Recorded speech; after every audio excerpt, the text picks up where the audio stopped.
On March 12, 2020, on the outskirts of Nashville, Tennessee, a quiet and unassuming day turned dark. A construction worker minding his own business nearby stumbled upon a terrifying scene and immediately called emergency services. What initially appeared to be an accident was, in fact, a deliberate and horrific execution. This wasn't just about death. It was about how far someone would go to protect their hidden world and the monsters they would unleash to do it. Dear viewers, liking, commenting, and subscribing only takes a few seconds, but it means so much to us. Every click and comment fuels our passion. Thanks. Holly Williams, born Holly Ann Williams on January 14, 1987 in Nashville, was a confident woman. Friends described her in contrasting terms. Some saw her as a kind-hearted and modest soul, while others spoke of her as fiercely independent and strong-willed. Holly had always been captivated by beauty. She saw artistry in the world around her and was drawn to creative expression from a young age. Her passion for aesthetics and beautification led her to pursue a career in the beauty industry. By mid-2017, Holly graduated from the Georgia Career Institute in Murfreesboro, earning her cosmetology license by September of the same year. With great ambition and determination, she launched her own business, Shine Aesthetics, where she specialized in makeup, skincare treatments, and eyelash extensions. Her beauty salon was not just a business, it was an extension of who she was. Holly herself was the very embodiment of the brand, stylish, polished, and always exuding warmth. Her clients admired her not just for her professional skills, but for the care and passion she infused into her work. A friend once remarked how exceptional Holly was at her craft, noting that her drive and enthusiasm made her shine in more ways than one. Despite her flourishing career, Holly's personal life was much more complicated, especially when it came to her relationship with William Lanway. William, or Bill as most called him, had a life marked by tumult. Born on March 17, 1983 in Clarksville, Montgomery County, Tennessee, his early childhood was shadowed by tragedy. At just 3.5 years old, he witnessed the violent death of his mother, Candy K. Williams, who was brutally murdered by his father, Lyle Lanway. The murder happened in their home, nearly before Bill's eyes. His father, tormented by jealousy or mental instability, had threatened to shoot both his wife and son before finally taking Candy's life with a knife. This horrific event left an indelible mark on young Bill, and from that moment on, his upbringing fell to his relatives, who raised him with love and care, attempting to shield him from further emotional damage. As Bill grew older, he tried to lead a normal life. At the age of 20, he married Dana Rucker, and the couple welcomed a daughter, Madison, into the world 3 years later. The birth of his daughter seemed to bring some light into Bill's otherwise difficult life. Madison was cherished deeply by her parents, but in another cruel twist of fate, the young girl was diagnosed with brain cancer. Despite their best efforts and numerous treatments, Madison passed away on September 21, 2011. This loss devastated Bill, who spiraled into grief and depression. The strain on his marriage with Dana became too great, and the couple eventually divorced. From that point on, Bill's life was punctuated by emotional turmoil. Friends and family noted that he became more withdrawn, often concealing his emotions behind a facade of quiet composure. But underneath that exterior, there was a constant battle with his inner demons.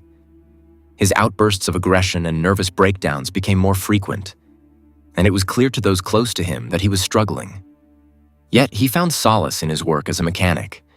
Bill's hands-on work provided a distraction from his pain, and the routine of fixing cars helped him to maintain some semblance of stability. It is worth noting that Bill's character seemed to transform in social settings. Whenever he attended parties or spent time in bars, his usually reserved and troubled demeanor gave way to a more lively and charismatic persona. In these moments, he became cheerful, sociable, and seemingly carefree. It was in such settings that he and Holly initially bonded.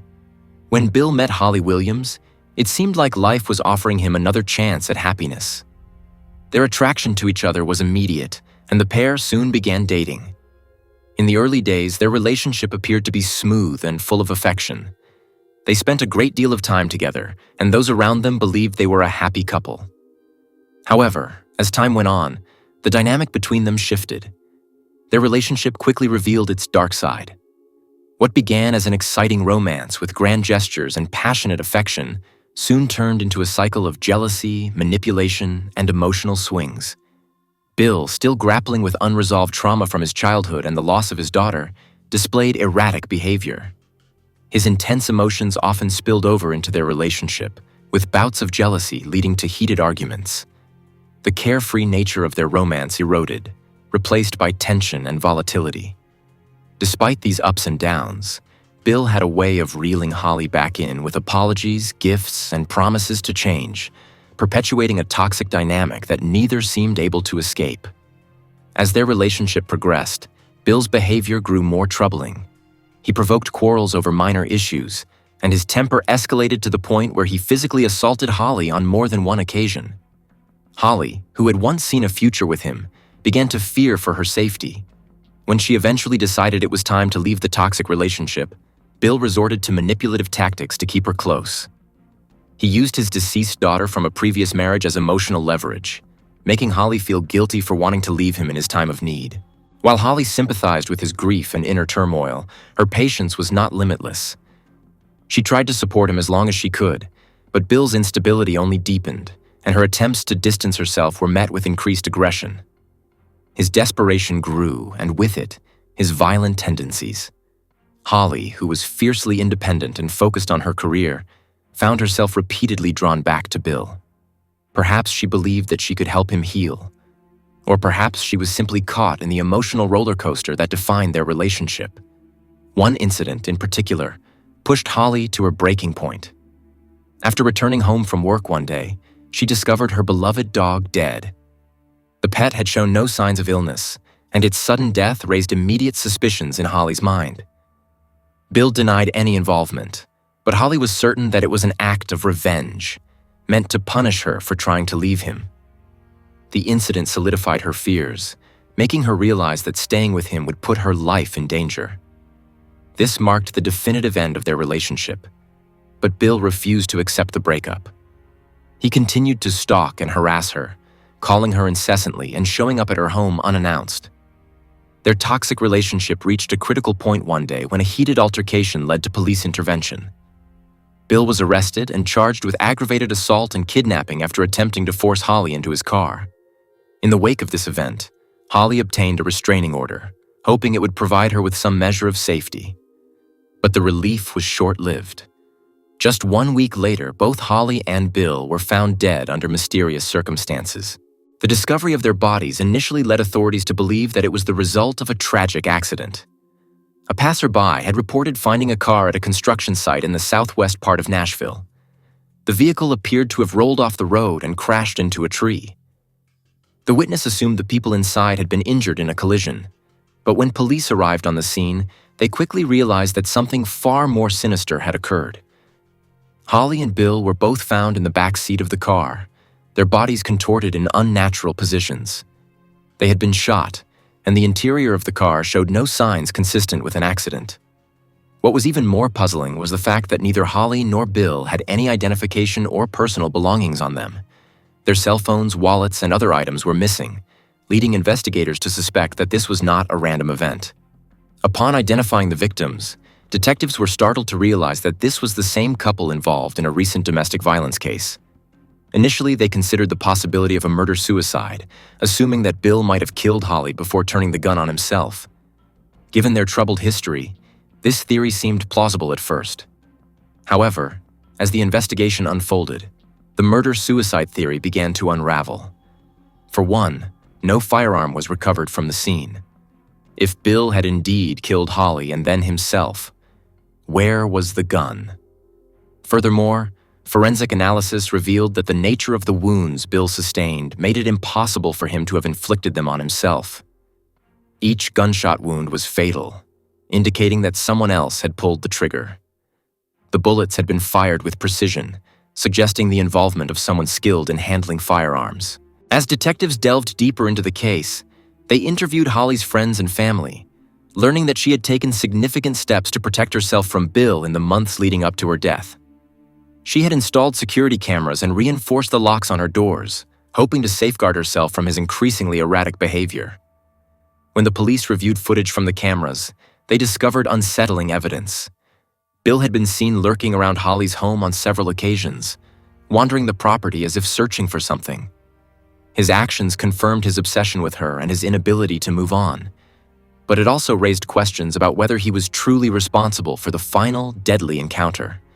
In addition to the footage, witnesses came forward to report seeing Holly and Bill together on the evening of March 11th, just hours before their bodies were found. Strangely, the couple appeared to be having a calm conversation, with no visible signs of hostility between them. This detail threw investigators off course, suggesting that perhaps their relationship had taken a turn toward reconciliation, or at least a temporary truce. Whatever the nature of their interaction that night, it did not seem to suggest that a violent altercation was on the horizon. The absence of a weapon, combined with the forensic evidence, led authorities to explore alternative theories. Could Holly and Bill have been victims of a third party? Their missing belongings pointed to a possible kidnapping scenario. If they had been abducted and forced into the car at gunpoint, it would explain why they were found in such an unnatural position. But who would want them dead, and why? As investigators continued to piece together the events leading up to their deaths, the case grew increasingly complex. Holly and Bill's deaths were no accident, and the initial theories of a simple crime of passion proved insufficient. It became clear that this was a premeditated double murder, carried out by someone who knew what they were doing. The mystery surrounding their deaths became darker and more frightening. One thing became clear as the investigation progressed. Holly Williams and William Bill Lanway had been murdered. Their bodies were stuffed inside the white Acura, and the car was deliberately pushed off the side of the road in an attempt to stage a traffic accident. It was evident that a third person, or perhaps multiple individuals, were involved. Whoever was responsible for the crime seemed to want to make the deaths look like an unfortunate accident, but the staging was sloppy and incomplete, suggesting either haste or incompetence. Despite the amateurish attempt at a cover-up, the perpetrator had taken care to avoid leaving fingerprints or other traceable evidence in the vehicle, adding further complexity to the case. As detectives dug deeper, one of the early theories they explored was that the murders may have been an act of revenge. Bill had a notorious temper and a troubled history, and it wasn't difficult to imagine that he had made enemies over the years. Family members and acquaintances confirmed that Bill's fiery personality had often gotten him into trouble, leading to altercations and strained relationships.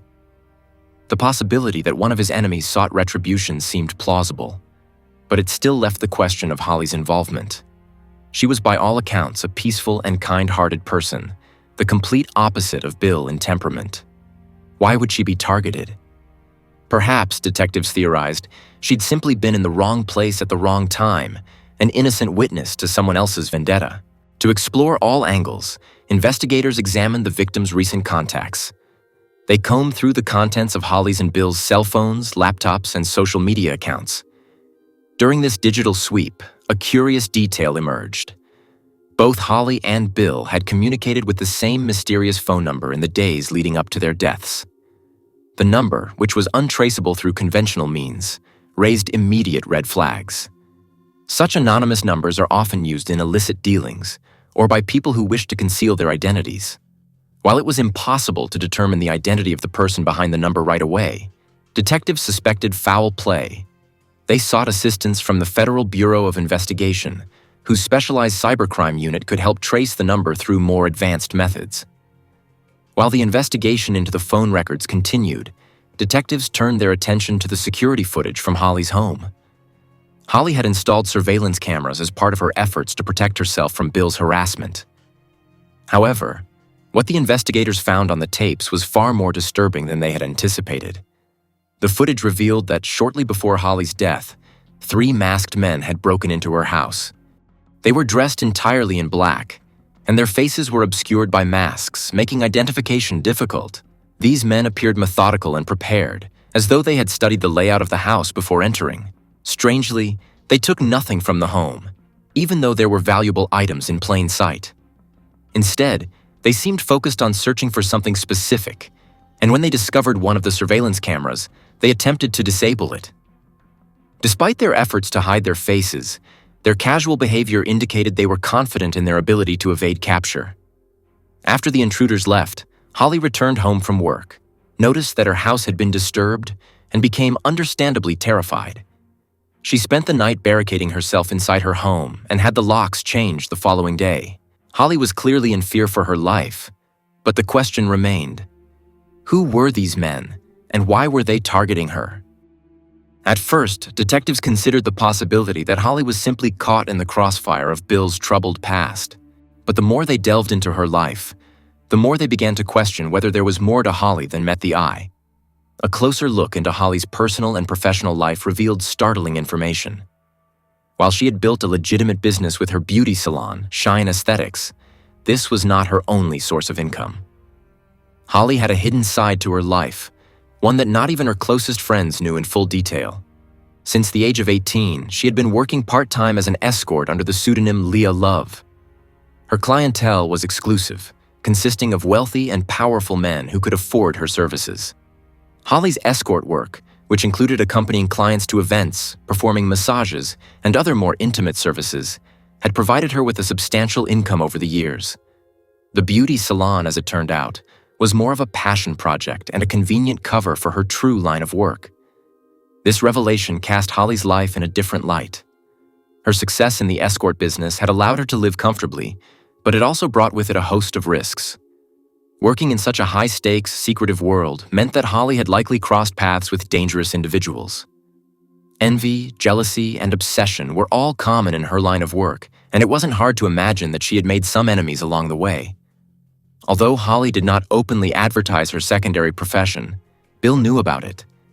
In fact, she had been upfront with Bill about her work when they first started dating, and though he struggled with jealousy, he initially accepted her decision to continue her escort work. However, her high-profile clients and the secrecy surrounding her profession likely drew attention from the wrong kind of people. Detectives now had to consider whether the three masked intruders were somehow connected to Holly's escort business. Had one of her wealthy clients become possessive or vengeful?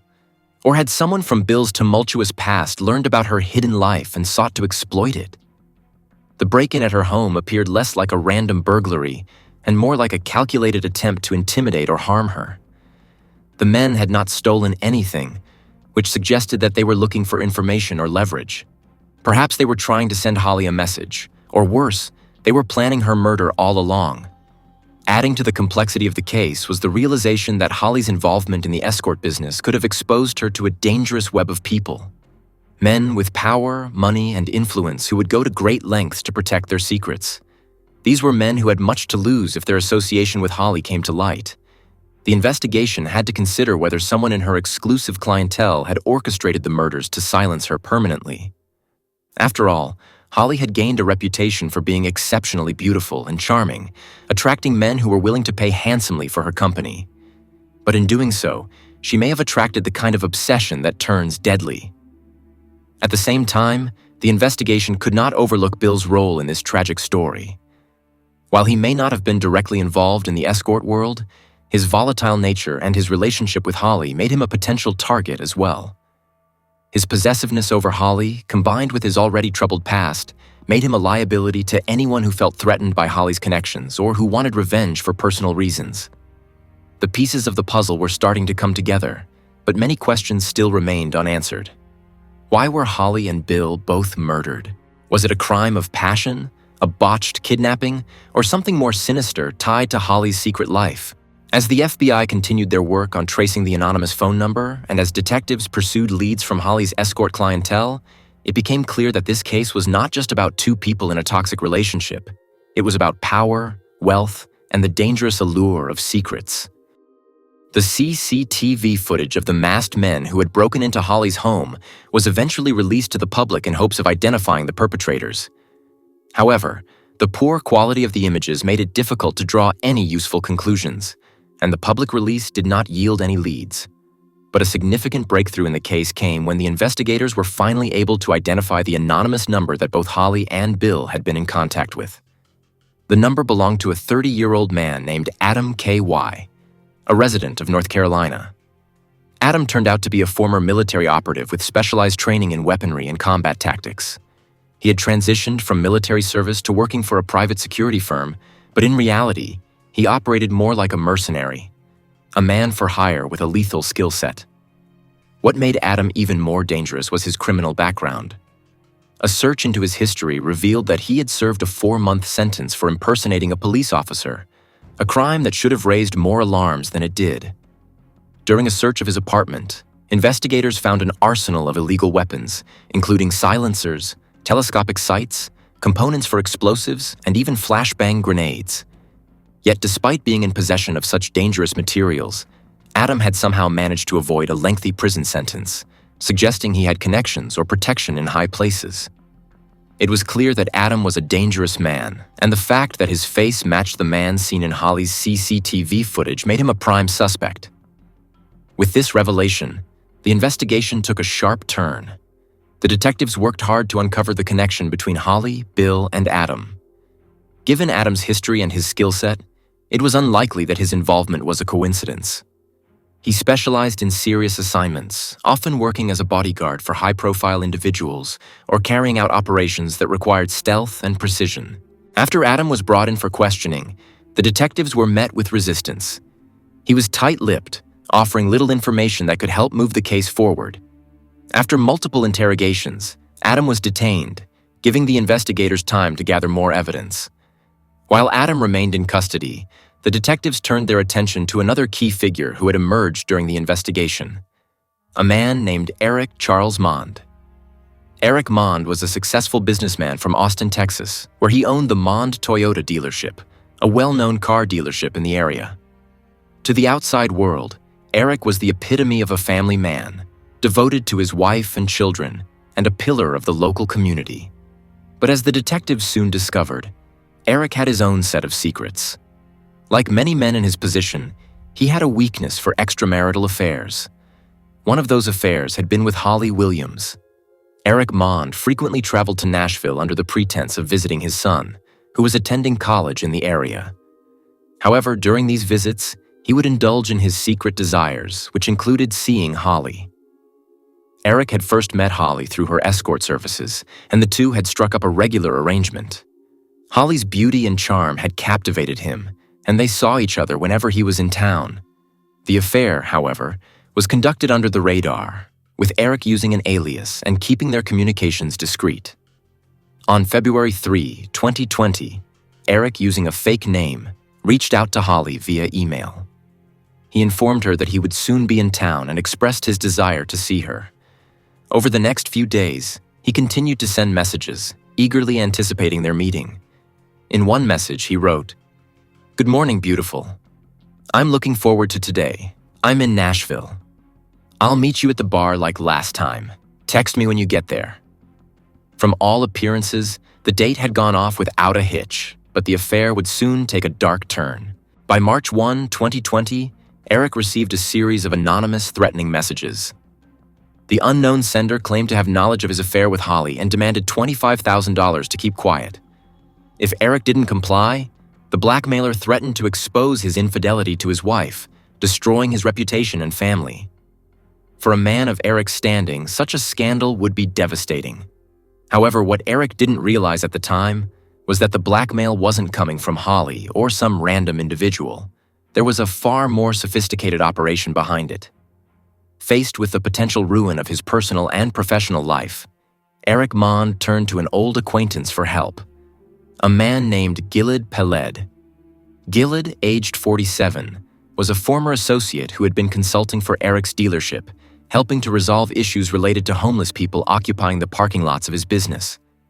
But more importantly, Gilad was the owner of a private security firm, a company that had taken on various protection contracts, though it had been struggling due to the ease with which Texans could arm and protect themselves. Despite his firm's dwindling business, Gilad was eager to take on a lucrative new client like Eric Mond, especially since his firm employed someone with the specialized skills to deal with the situation, none other than Adam KY. Gilad had started his security business after returning to Texas from Israel, where he had lived for a time.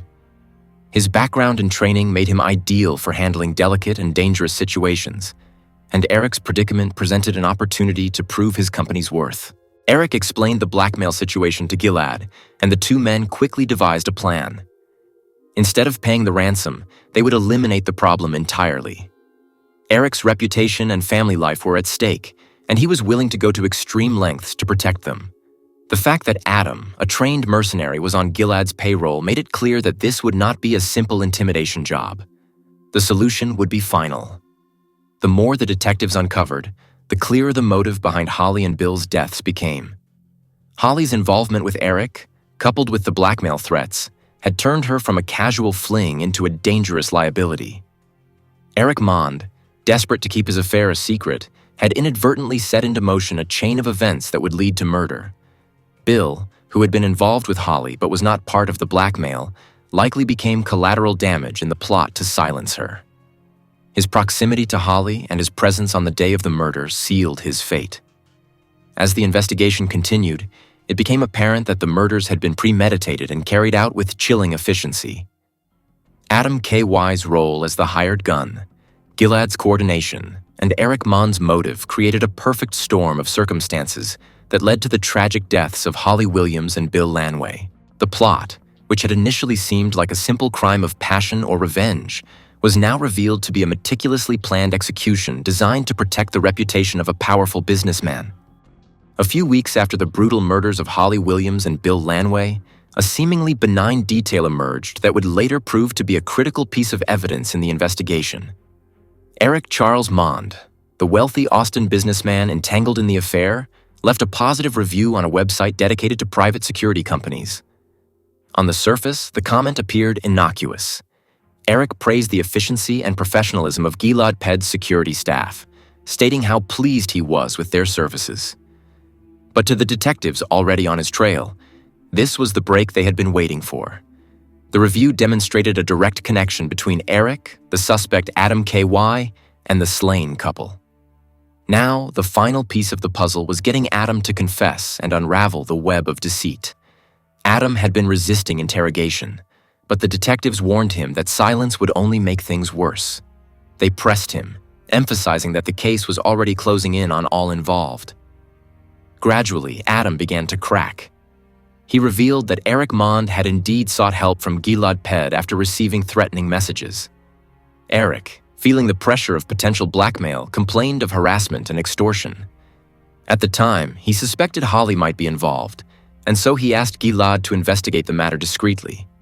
Gilad, in turn, brought Adam into the fold, alongside another ex-military associate, Brian Brockway.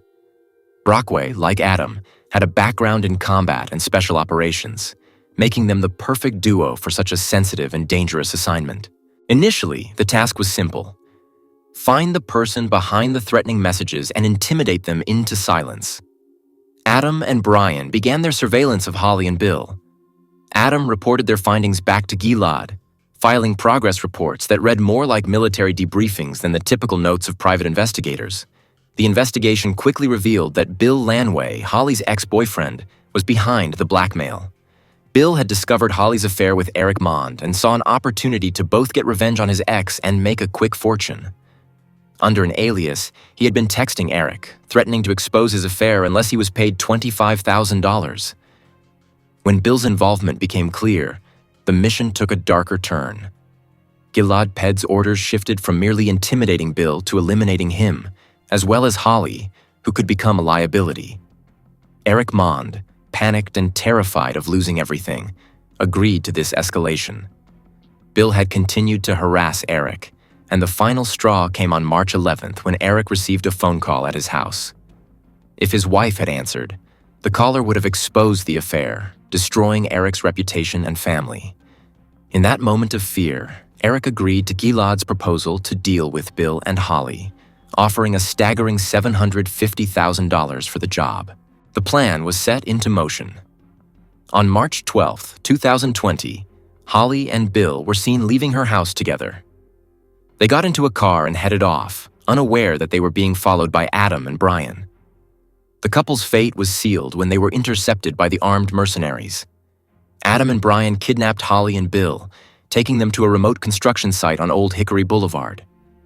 There, they shot both victims and left their bodies in the backseat of their car, which they then pushed down an embankment to make it look like a tragic accident. With the killings complete, the mercenaries meticulously worked to remove any trace of their involvement. They returned the rental car they had used for the mission, destroyed incriminating evidence, and then scattered to different locations. After Adam, Brian, and Gilad were all arrested, the detectives decided to play one final card. They wanted to catch Eric Mond red-handed, and the best way to do that was to use his paranoia against him. One of the mercenaries, acting on the detectives' orders, contacted Eric and fabricated a story. Gilad, posing as if he were still a free man, called Eric and claimed that one of their partners had found out about the murders and was now demanding a cut of the payout. Gilad suggested they handle this new threat the same way they had dealt with Bill and Holly, by eliminating him. Despite his growing desperation, Eric Mond, furious at the thought of another person knowing his secret, agreed to commit another murder. His willingness to continue the violence was shocking, but it confirmed what the detectives already suspected. Eric would stop at nothing to protect his reputation and keep his secrets buried. On December 10, 2021, the arrest of prominent businessman Eric Charles Mond sent shockwaves through Austin's elite. Eric, along with his co-conspirators, Adam Carey, Brian Brockway, and Gilad Ped, was charged with contract murder. Of the four accused, only Eric expressed any remorse for the crime, while the mercenaries, Adam and Brian, remained cold and unrepentant. Before their arrests, detectives had bugged the conversations of Gilad and Brian. The recordings revealed a disturbing lack of conscience as the two men joked about the murders, remarking that the couple got off easy, displaying chilling indifference to the lives they had taken. As the full story emerged, it became clear that Holly and Bill had been caught in a deadly game orchestrated by powerful men who cared little for the collateral damage they caused. Their lives were taken to preserve the reputation of a man who thought he could buy his way out of any problem, but no amount of money could erase the evidence of his crimes, nor could it silence the truth. During his interrogation, Eric initially attempted to deflect blame onto his hired killers, claiming that his intentions were misunderstood. He insisted that he had only wanted to frighten Bill Lanway, the blackmailer, rather than orchestrate his murder. However, the evidence against him was overwhelming. Detectives presented transaction records, phone communications, and the surveillance reports connecting him directly to the criminal plot. Confronted with this irrefutable proof, Eric ultimately confessed to his role in the conspiracy, admitting that he had indeed hired the mercenaries to eliminate Bill and Holly. The murder-for-hire scheme was no longer just speculation. It was confirmed, and Eric's world unraveled. The court hearings began in November 2023 and lasted 2 weeks, during which the full extent of the conspiracy was laid bare.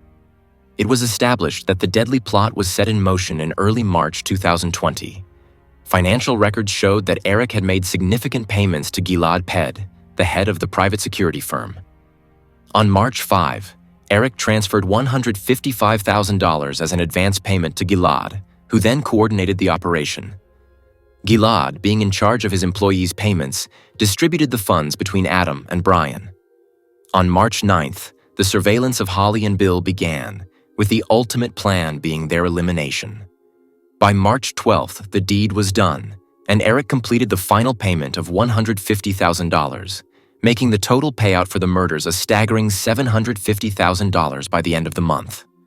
The court presented these financial transactions, along with other key pieces of evidence, to paint a clear picture of premeditated, cold-blooded murder. The jury deliberated for 7 hours before reaching a unanimous verdict. On November 17, 2023, Brian Brockway and Adam Carey were found guilty of contract murder, conspiracy to commit kidnapping, and kidnapping resulting in death. Gilad Ped, who had already entered into a plea deal against his co-defendants in exchange for leniency, was also convicted on similar charges. His cooperation did little to spare him from a life sentence, as his role in organizing the crime was undeniable. Eric Mond's trial concluded on November 30th. While he was found guilty of conspiracy to commit murder for hire, the jury acquitted him of the charge of kidnapping resulting in death. Nonetheless, his involvement in orchestrating the brutal killings of Holly and Bill earned him a life sentence without the possibility of parole.